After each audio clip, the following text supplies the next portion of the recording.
My name is Avery. I'm standing in the Western Community Arts Center, the air thick with the scent of garlic bread and flowers. The room is filled with people, but all eyes are on me as I stand up, cane in hand, ready to shatter the false narrative my mother has been spinning. The spotlight is on my mother, Vivian, as she stands at the microphone, speaking about my sister Lily's upcoming showcase. And, of course, Avery, my eldest, who has always been our rock. Avery has generously supported. Her words cut through the room like a knife.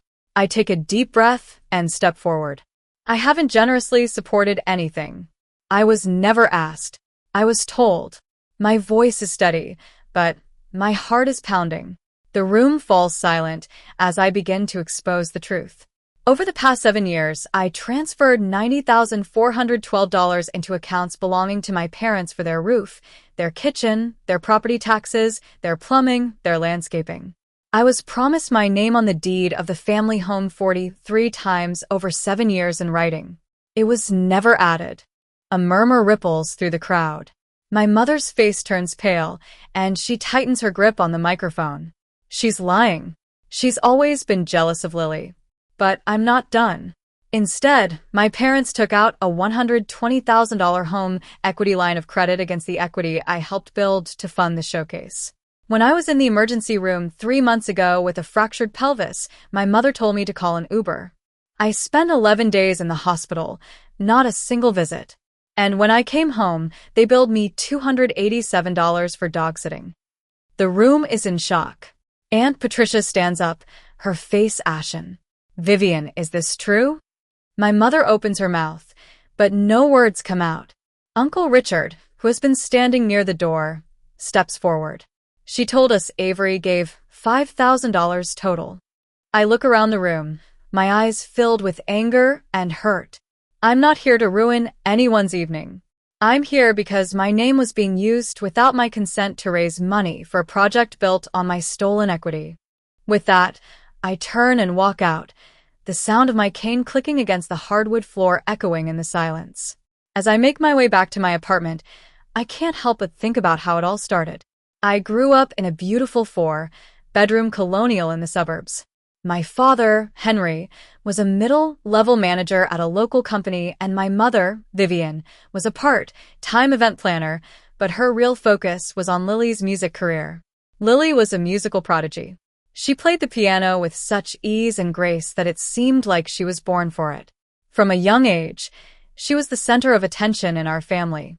Every conversation revolved around her competitions, her scholarships, her performances. I, on the other hand, was a civil engineer. I worked hard at my job, designing buildings and ensuring their structural integrity. I made a decent living, about $85,000 a year, and I lived in a small 1-bedroom apartment with my dog, Max. It all began when I was 22. I had just graduated from college and landed my first real job. One Sunday, my parents called me. The roof of their house was leaking, and they had gotten 3 estimates. The cheapest one was $18,000.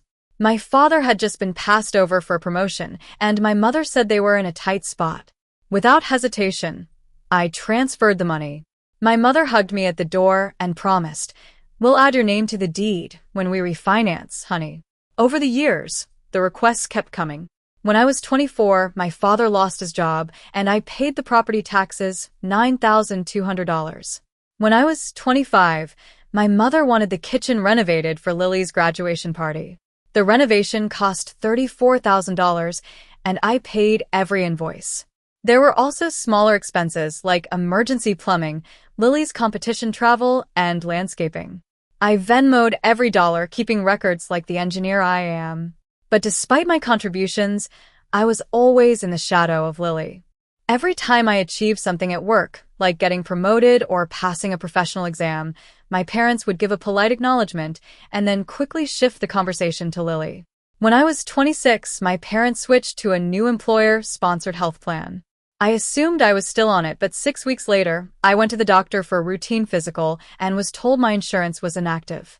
When I called my mother, she said, "You're 26, Avery. You should have your own insurance." We needed to adjust the premium. I had to navigate the individual marketplace and ended up with a plan that cost $380 a month with a $6,500 deductible. 6 months later, I was in a car accident. I was on my way to work, and a car ran a red light and hit me. I ended up with a fractured pelvis and 3 broken ribs. In the emergency room, I called my mother. She was at Lily's piano recital and asked if I could call an Uber. I spent 11 days in the hospital, and my parents never visited. When I got home, I found a bill on my doorstep for $287 for dog sitting. I was in shock. After everything I had done for them, this was how they treated me.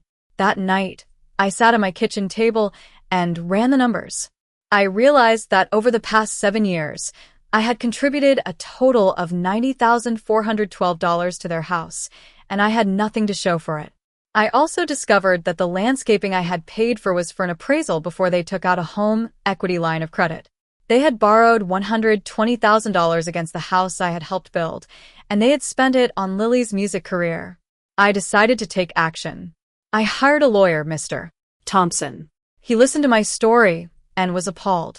He pulled the property records and found out the details of the home equity line of credit. He explained the concept of unjust enrichment to me and said I had a strong case. My mother, not to be outdone, added me to a group chat with the extended family, asking me to contribute $2,500 for Lily's showcase. She made it seem like a compliment, but I knew it was just another demand. I didn't reply. Instead, I started gathering all the evidence, screenshots of messages, bank transfer confirmations, and text messages where my parents had promised to add my name to the deed. Mr. Thompson filed a demand letter asking for full reimbursement or an equitable ownership interest in the property. My parents were furious when they received it. My father called me, his voice shaking. "You can't do this. You can't sue your own family." But I stood my ground. I contributed $90,000. You promised me the deed. You never followed through. My mother started a smear campaign, telling the family that I was trying to steal their home because I was jealous of Lily. But Uncle Richard, who had always been a fair man, started to look into things. He called me and said he would look into it and asked me to wait. The 30-day deadline for their response came and went, and they didn't respond. Mr. Thompson then filed a lease pendens on the property. Within 2 weeks, the bank holding the home equity line of credit froze it. My parents were in a panic. Lily called me one night, crying. "What are you doing, Avery? Mom says you're trying to take the house." I explained everything to her about the money I had spent, the broken promises. She was shocked. "I didn't know. I'm sorry." Despite the legal troubles, my mother still managed to organize the showcase. She borrowed money from Aunt Patricia and pressured Uncle Richard's wife for more. She was determined to make it happen for Lily. But then, Uncle Richard called me on the day of the showcase. He told me that my mother was planning to use my name in her speech to thank me for supporting Lily's dream, even though I had filed a legal claim against them. I knew I couldn't let that happen. So here I am, standing in the art center, exposing the truth. The showcase has now collapsed.